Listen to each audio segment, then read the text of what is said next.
Salut tout le monde, c'est Gwen, bienvenue dans cette nouvelle vidéo. Aujourd'hui, nous allons parler de savoir quand est-ce que c'est le meilleur moment pour investir en bourse. Dans cette vidéo, nous allons tout d'abord voir de quoi avez-vous réellement besoin avant d'investir en bourse. Ensuite, nous parlerons de l'inflation et de ses dangers. Et enfin, nous parlerons de comment lisser son investissement sur l'année entière plutôt que d'investir un montant fixe une seule fois. Donc à vrai dire, on essaye toujours de prédire l'avenir et de se demander si les actions vont monter dans 6 mois, 1 an, 2 ans.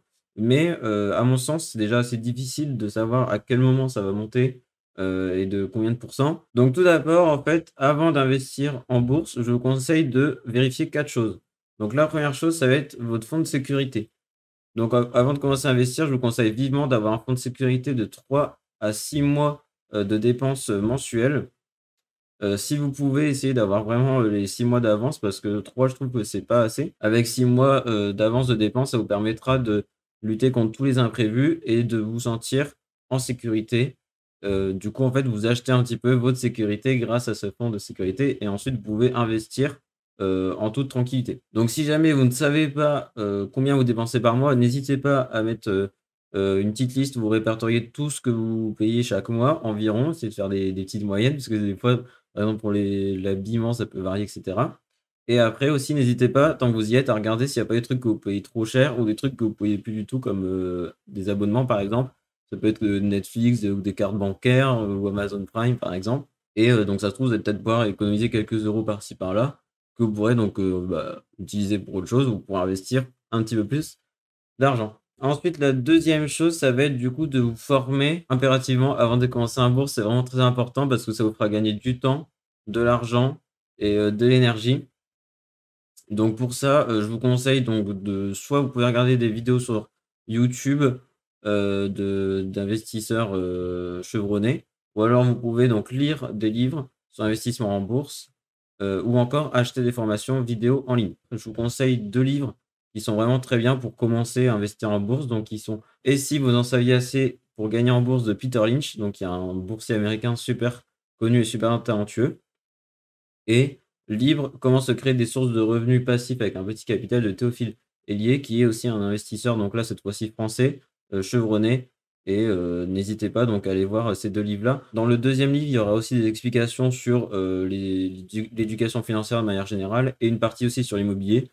Si jamais ça vous intéresse aussi, vous pouvez lire cette partie-là. Ensuite, du coup, le point suivant, ce sera votre, stratégie. En fait, il faut vous demander combien de temps vous voulez investir en bourse et pourquoi. En fait, ça va vous permettre du coup d'avoir, votre, pourquoi déjà, donc ça vous motivera plus et en plus, ça vous permettra donc d'adapter vos stratégies en fonction de vos besoins. Donc, est-ce que vous voulez investir en bourse pour, vivre de vos dividendes, assurer votre retraite? Et du coup, en fait, ça va vous permettre d'arriver à la quatrième étape qui est donc l'enveloppe fiscale. Vous pourrez savoir donc si jamais vous voulez investir sur un PEA ou un compte titre parce qu'un plan d'épargne en action, c'est intéressant pour 5 ans d'investissement ou plus. Mais si jamais vous voulez toucher des dividendes avant 5 ans, bah, ce sera mieux un compte titre pour vous. Après, si jamais vous voulez investir, plus de 150 000 €, sur un PEA, par exemple, bah, ce ne sera pas possible parce que c'est plafonné à 150 000 €. Mais vous pourrez mettre votre surplus d'argent sur un compte titre. Vous pouvez très bien avoir, les 2 en même temps. Mais du coup, en fait, toutes ces questions préalables, ça prend un petit peu de temps à y répondre, mais après, une fois que vous savez, bah, vous avez votre stratégie, vous pouvez commencer à investir et bah, ce sera plus simple. À noter aussi que vous pouvez donc ouvrir un compte de démonstration. Je vous conseille vivement aussi, si jamais vous voulez vous entraîner tout simplement, avant d'investir en bourse.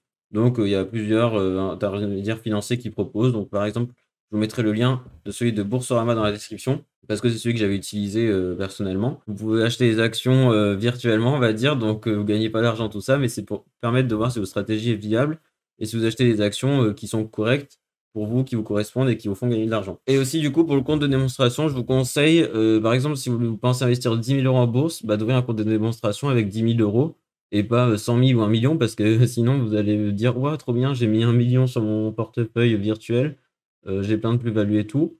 Et en fait, ça risque de vous frustrer après quand vous mettrez votre vraie somme, par exemple, 10 000 € en bourse. Donc ensuite, la deuxième chose sur laquelle je voulais vous sensibiliser, ça va être en fait les dangers de l'inflation. Donc vous le savez sûrement, en France, il y a 2 à 3 d'inflation par an.